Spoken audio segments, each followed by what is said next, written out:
Welcome to Breach Please, the cybersecurity show for people who are tired of being sold a firewall and a feeling. I'm Jess Heavenstrite, and with me as always is Jake Williams. Between the two of us, we've broken into networks, defended them, and shown up at 3 a.m. to clean up the messes that everybody else has hot takes about online, and I think we're about to have one. So when we tell you something's nonsense, you can take it to the bank. Here's the deal. Every episode, we take the security stories that actually matter, we translate them out of vendor speak and into English, and we say things your CISO wishes they could say out loud, but can't because they have a mortgage. No fear-mongering, no vendor scripts, and absolutely no synergizing our threat posture. If you hear that phrase on this show, it's a duress signal. Breach, please. Pull up a chair. Hey, friend. How's it going? Yeah. Well, so did you see the publication that OpenAI put out earlier today? Yes. And I think that we're superseding another episode because we feel like it is important to opine on this situation. Yeah, yeah, that is one way to say it. Yeah, this man. So we'll obviously put the put this in the show notes, Yeah. the link here. But the title is "Pacing Model Development in an Era of Cyber Critical Capabilities." Right. And by the way, did you see all the people that signed on to this, like by name, the No. article? Oh, that's because there were none. I was It's like, what did I yeah. miss? I know I read it No, fast, no. but okay. Sorry. De- Sorry, deadpan delivery, right? Brain's still No, it's tired. yeah, yeah. It's such a clown show, like such an absolute clown show that nobody would, no self-respecting security professional will put their name on this, Yeah. right? And so, yeah, where do you want to start? Background, Yeah, maybe on let's yeah. do Okay, background. Yeah. go ahead. So, a month ago ish, and we have episodes that we can link you to on this that we talked about it. What was that? Early July? Recently, within In the last July, month. yeah, Yeah. yeah, Hugging Face reported that they had been hacked. And then OpenAI came out and said, "Oh yeah, that was us. Sorry about it. yeah. We didn't notice. Sorry about it." And then Anthropic has subsequently come out, and we have several episodes about this, right? So Mhm. Jake and I had couple long discussions about what failures there were that allowed these agents to escape their test environments to then go and maliciously hack another Right. company, right? Yeah. And the implications and consequences about that.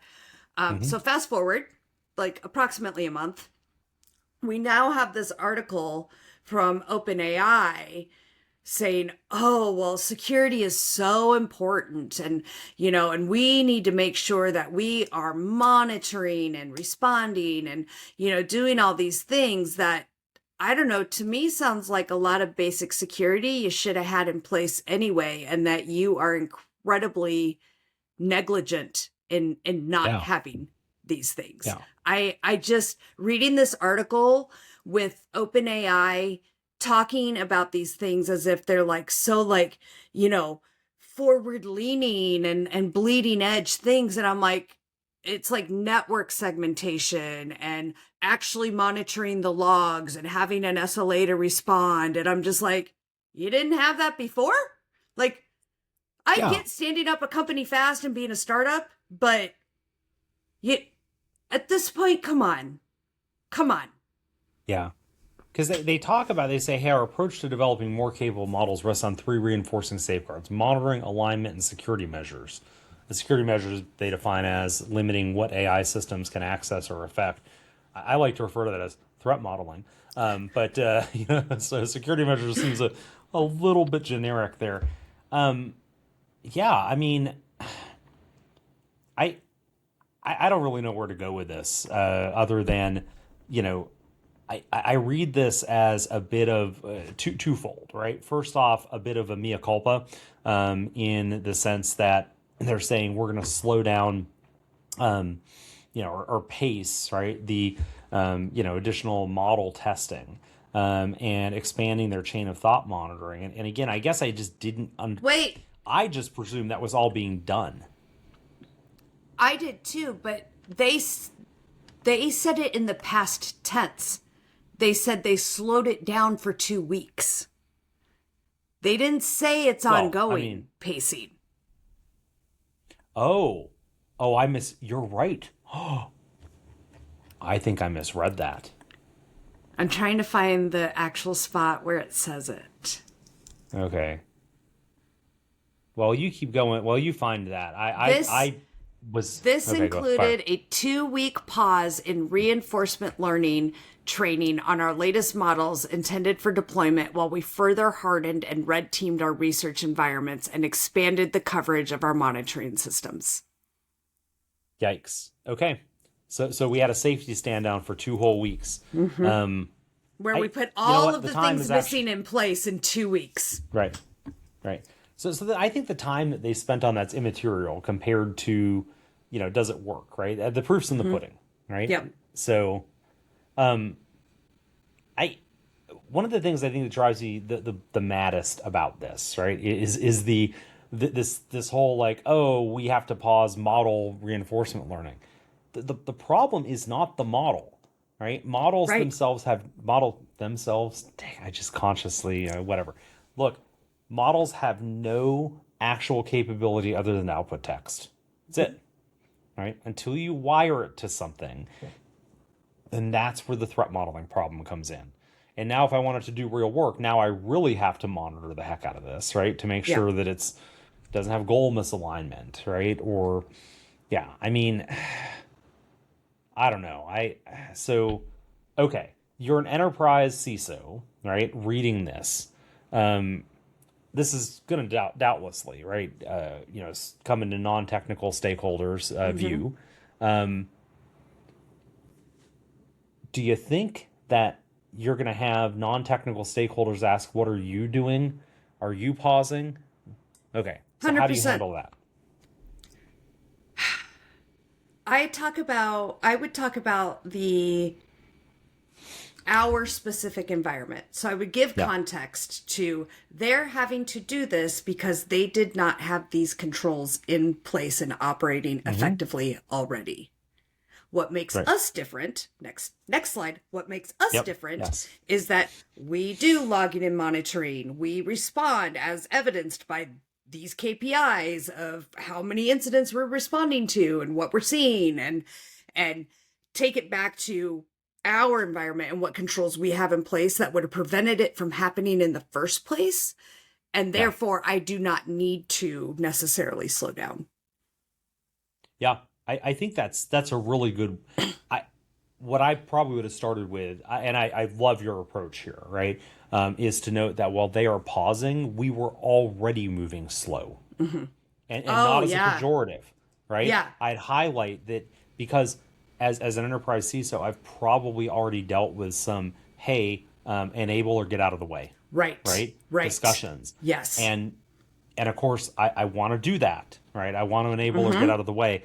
I also want to make sure that that I'm hireable later, right? That I'm not a headline. Future employability is a plus. Yeah, right? Not quite ready to retire. Right.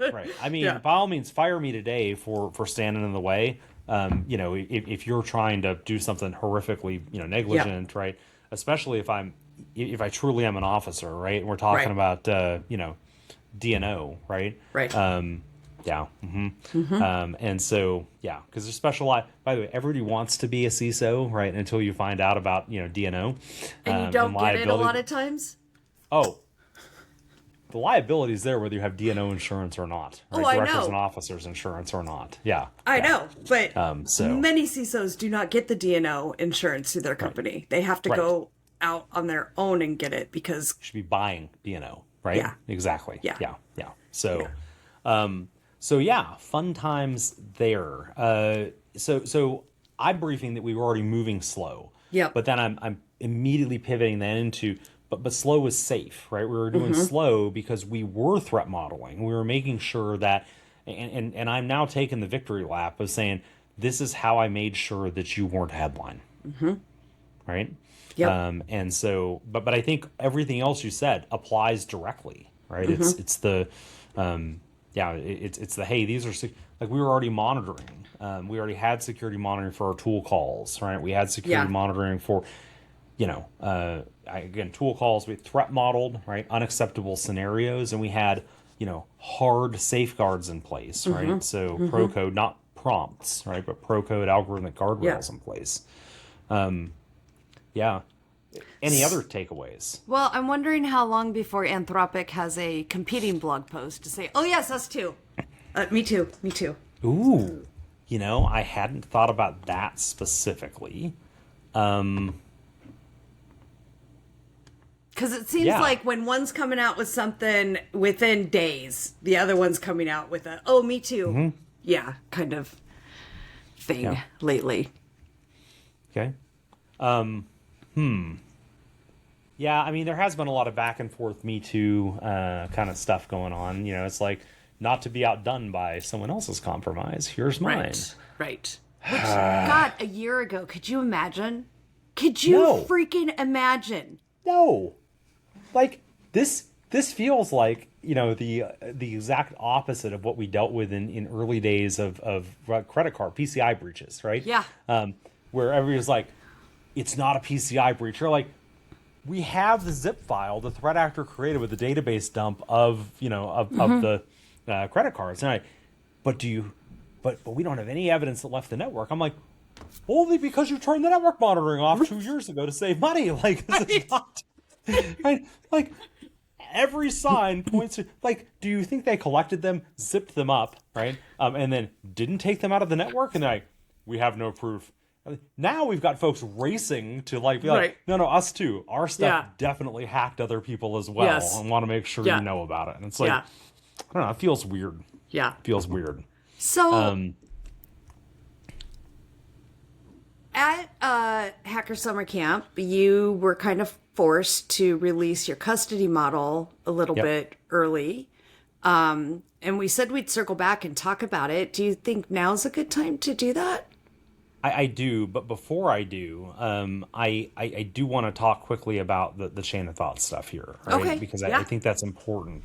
Very specifically here, they talk about expanding chain of thought monitoring, and I got to tell you, this is one of the first things that jumped out at me when I was looking at this, right? Is that they talk about with the chain of thought monitoring is that, hey, monitoring has to be multi-stage, right? And so every sampled token will escalate, and it's not clear to me that they're sampling. In fact, when you use the word sampled token, it seems like you're only picking some of them to look at, but Yeah. okay, sure, right? And saying that those are run through a classifier and escalate potential security concerns, and okay, neat. That is not an ability that I have. We were just talking about chain Yeah. of thought tokens, We did. right, previously. Yeah. Right? I don't 2 have episodes that ago. ability. Yeah. Right. I don't have that ability. What I get, right, is if to the extent I get anything at all for a reasoning model, but most of them I get something, right? I get a summary of that, which some of Anthropic's own research has shown in the past, right, that what the summary of chain of thought is, right, is not always what, and even raw chain of thought is not always actually what neurons are firing inside the the deep neural Right. network, right? So, what is your average enterprise person supposed to do that doesn't? Well, I don't know, right? But look, if I'm monitoring chain of thought, I think we should note here, if you're monitoring chain of thought, that means you're bringing in context. We've talked about this before too. It's highly sensitive, right? And so, and if I'm monitoring, like the presumption is I'm storing this somewhere. And on test model Right. tests, I'm not sure I care, Right. right? Unless it escapes and hacks Hugging Face. Okay, gotcha, right? But I guess where I was going with this, yeah. Yeah. Where I was going with this, though, that I think is is concerning, more important, I don't know, more or less, whatever, is that if I'm bringing my own trade secrets, PII, what have you, and now OpenAI is setting a new bar, right? Which is the way I read it, at least, is they're setting a new bar, which is I need now to monitor chain of thought tokens, and do I actually have access to those to even monitor in the first place? Mm-hmm. That's potentially concerning. Secondarily, right? Even if I do, when I'm bringing my own data into that reasoning, like that, those logs are now toxic. Right? Those Mm-hmm. logs are full of nastiness, Yeah. right? Yeah. And so I don't know, man. That's How, I go ahead. I mean, are we Because shipping this to let's assume we can do this, right? yeah, Let's sure. just skip forward. Are we shipping this to our sim? Am I getting a new platform I now have to deploy and manage and all of that? I mean, I don't know how I would do this, even if I had the ability. Yeah, I think, I mean, this is something I've been talking to a lot of folks about too. I think you got to look, first off, just based on size, you got to look data lake, Data lake. Yep. right? Bare minimum, right? Yep. Um, Beyond that, like, how am I responding to those? Because, like I have situations where I'm going to be bringing in context that is geographically restricted, right, for Mm-hmm. regulatory reasons, Mm-hmm. potentially. My SOC may not be in the same geography. Like Mm-hmm. this is creating brand new concerns, right? Mm-hmm. What's clear to me, right, that the thing that this changes, right, specifically with talking about the chain of thought monitoring, the thing that changes is that I, I've talked to a bunch of, again, very smart folks in security that are on the leading edge of AI research, and they're like, yeah, we're logging tool calls, right? Um, OpenAI is throwing the gauntlet down and saying Yeah. that's not enough, That's not enough. right? I can promise you, like that if you're involved in a lawsuit, right, down the road after this article's out, Right. right, somebody on the expert on the other side, even assuming nothing else is published from today on, is saying OpenAI very clearly knew this was a problem. Why weren't you monitoring chain of thought? Yeah. Yeah. And And I we don't better have have an the answer. right, but if that's tomorrow, Well, okay, there's a year from obviously a now. reasonably Yeah. standard, right? No, But okay, like, a year from now. yeah, I don't have the technology and the capability today to do this. well, Or the yeah, okay, access, as we spoke about yeah, before. you do get some distilled chain of thought, but I think so. Look, obviously, nobody can hold you to the standard of monitor the stuff you can't see, monitor the Right. stuff the provider's not showing you. But I think they've elevated the standard now to you've got to monitor. Even the distilled. Hmm. I think so. I tell me if you're reading it a different way, but No, that's the I agree. I'm just thinking about how I would do detection engineering on this. And because this is, use case specific. It's got to be yeah, use case specific, doesn't it?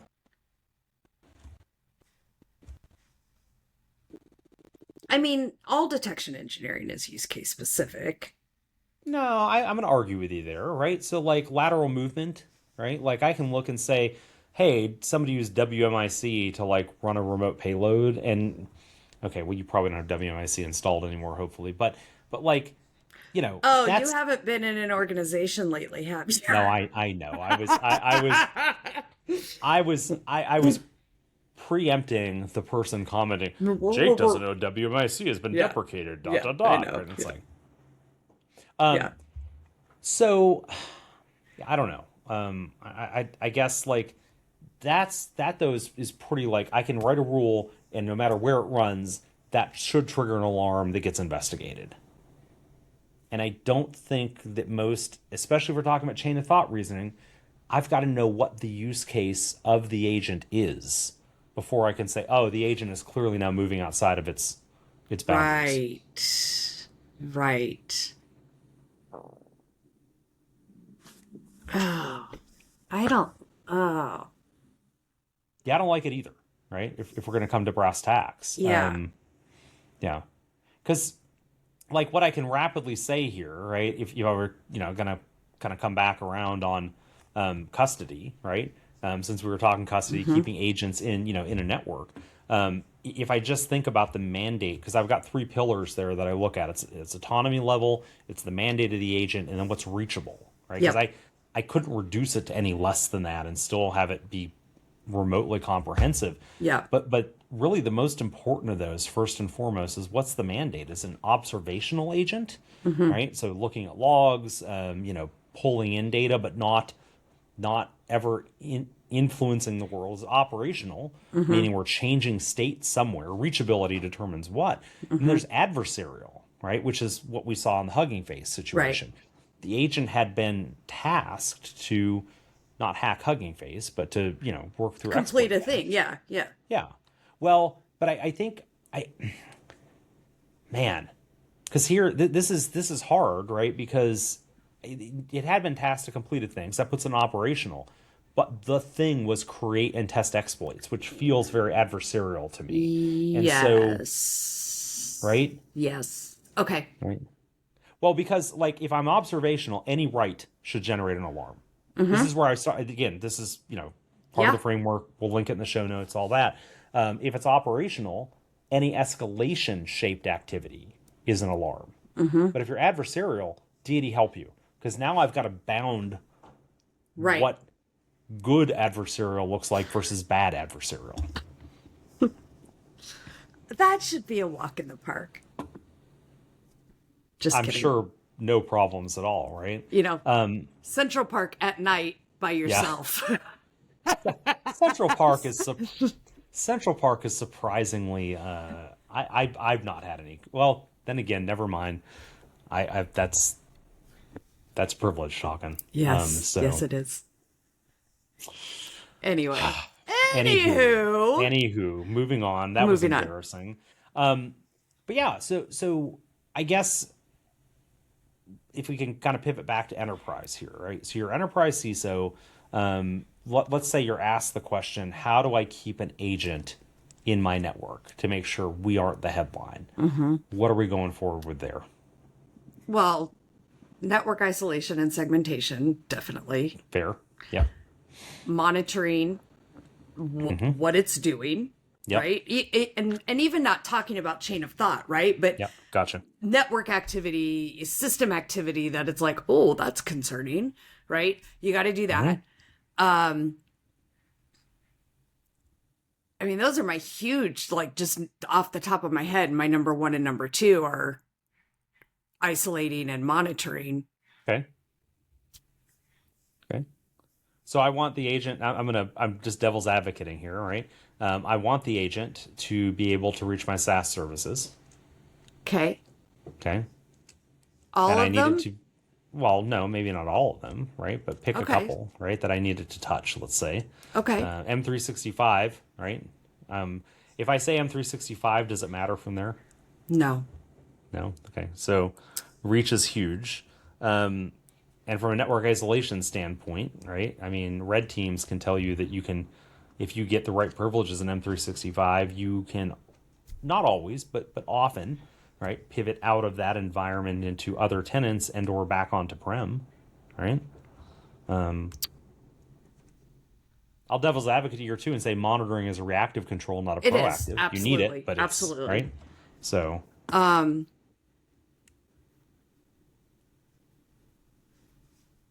I don't know. What do you say, Jake? Oh, I don't have good answers here. I only have bad ones, right? So I would start with exactly what you said, right? Which is, isolation.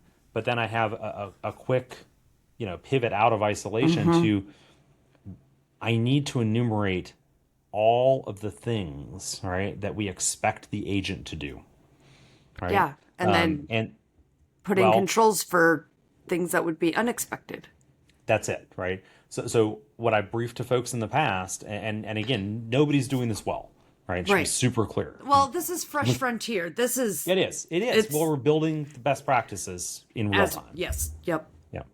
As we crash the plane. Yeah, as we crash the plane, exactly.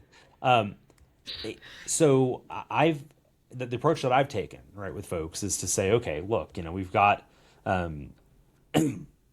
ultimately, we've got two choices here once we enumerate what normal behavior is, right? So that's got to be documented bare minimum. So I have to undergo that exercise no matter what, and at a very granular level, right? So you saying connect M365, like my first right out of the gate is, oh, can it send email on my behalf, right? Can it Right. publish an application on my behalf? I'm like, well, no. I'm like, well, that's an M365, right? So let's be Mm-hmm. clear about what the scope then is, right, that we expect. Well, Then and we get we in. also, sorry, No, we please also do go it. back to Jump. non-human identities and Oh, yeah, not tying them to human, like not tying the agent to an actual, the human user. yeah, Like I think baseline before you deploy agents in your environment, knowing that it is a problem, you need to solve for that before you allow it to happen. And then this is the way we yeah, do this. yeah. Oh, for me, I mean, I kind of just look at like non-human identities as table stakes, Yeah. right? But So, I think we have like to can't say pass it. go. Right. I agree. I was remiss in not mentioning it, but um, that out of the way, once we've identified what the normal behavior is going to be, and again, at a granular level, that's where I turn to the client and I ask, are we taking a zero trust approach or are we Mm-hmm. taking a, you know, can't allow the following things to happen approach, right? Mm-hmm. So stop the badness. Yep. Because those are two very different, right, approaches. You and I have both been around long enough to know how the whack-a-mole game Oh my plays, God, it's exhausting. right? But that's the approach most of my clients have taken is whack-a-mole. Well, It's it's still because better. it's what they know and they're comfortable with it, right?